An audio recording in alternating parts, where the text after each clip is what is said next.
Assalamualaikum warahmatullahi wabarakatuh. Saya Yudi Pramuka, tukang bubur ayam dari Parung, YouTuber tertua di semesta. Saya ada di lokasi. Saya jualan bubur di Komplek Gria Branwir. Silahkan yang mau merapat. Kita bicara ini dulu ya, Gibran yang jadi duri dalam daging atau dalam duri atau kerikil dalam sepatu Prabowo, kira-kira begitu ya. Gara-gara asal muasalnya kesalahan terbesar tentu ada pada Gibran sendiri. Kenapa dia mau ya mencalonkan diri jadi calon wakil presiden melalui pintu masuk yang direkayasa, yaitu peraturan Mahkamah Konstitusi tahun 2000 nomor 90 ya, tahun 2023 hari Senin 16 Oktober. Dan kemudian peraturan itu yang nomor 90 itu yang diambil oleh Gibran itu untuk dia maju bersama Prabowo dan menimbulkan persoalan yang berkepanjangan sampai 8 bulan ini, sampai mau 9 bulan, mungkin sampai 5 tahun ke depan kalau Gibran tidak ngambil sikap yang cukup radikal ya, yaitu menyatakan mengundurkan diri sebagaimana yang dilakukan oleh Presiden Soeharto bulan Mei 1999. Peraturan yang dipakai oleh Gibran yang dimanfaatkan, dan dia hanya mengambil manfaat katanya. Ya, salahnya apakah setiap peluang harus dimanfaatkan kalau peluang itu lahir dengan cara yang tidak etis? Dan terbukti ketika Mahkamah Kehormatan Mahkamah Konstitusi bersidang, peraturan nomor 90 itu terbukti cacat hukum dan cacat etika. Dan kemudian Ketua Mahkamah Konstitusi yang menandatangani dan mengeluarkan putusan nomor 90 16 Oktober 2023 itu kemudian dipecat. Karena apa dipecat? Anwar Usman. Siapa Anwar Usman? Anwar Usman adalah paman dari Gibran Raka Buming Raka. Siapakah Anwar Usman? Anwar Usman adalah adik ipar dari Jokowi yang waktu itu masih presiden.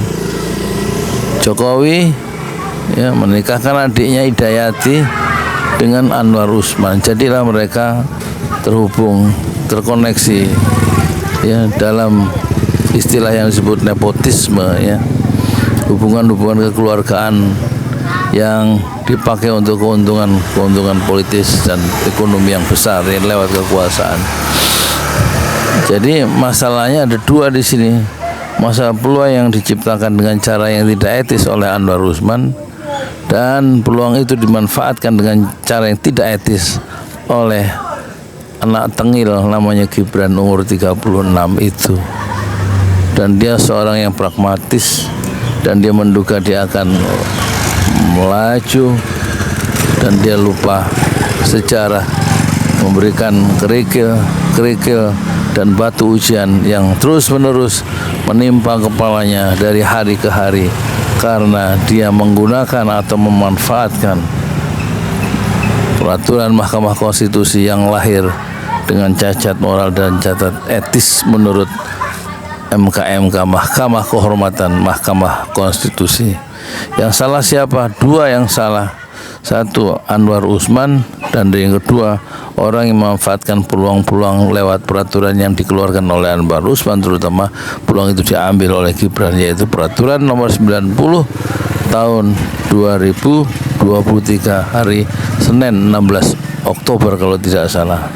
Jadi itulah dua orang ini yang bikin masalah Indonesia sampai sekarang, dan yang lain-lain itu mendorong ya, makin memperparah keadaan. Yang mendorong siapa? Jokowi, ya kan, mendorong anaknya untuk mendapatkan pekerjaan sebagai wakil presiden, calon wakil presiden. Dan yang mendorong lagi adalah Prabowo yang memang ingin kepentingan-kepentingannya tidak diganggu ya, dan dia mendapatkan kepastian kemenangan sebagai orang nomor 1 setelah dia keempat kalinya bertarung dalam pilpres, dan dia tidak ingin kehilangan momentum ketika usianya sudah 73 tahun. Jadi Prabowo adalah seorang pragmatis sebenarnya, bukan seorang idealis.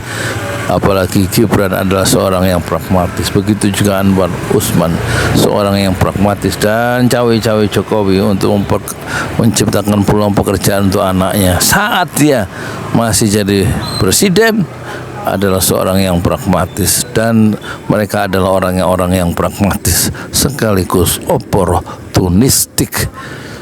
Saya Yudi Pramuko, tukang bubur ayam dari Parung Ituan, tertua di semesta fasbir sobron jamilah. Bersabarlah dengan kesabaran yang indah. Assalamualaikum warahmatullahi wabarakatuh. Itulah yang kemudian melahirkan, ya, ini udah selesai ya. Yang aslinya udah selesai, kan udah saya tutup dengan salam. Itulah kemudian yang memantik majalah Tempo mengeluarkan satu gelar terhadap Gibran sebagai anak haram konstitusi, dan anak haram konstitusi itu membuat gaduh, membuat Indonesia berisik karena dia masuk dengan cara yang tidak etis, dengan cara yang tidak pantas, dan dia menikmati ketidakpantasan dan ketidaketisan itu sambil membelah bangsanya sendiri.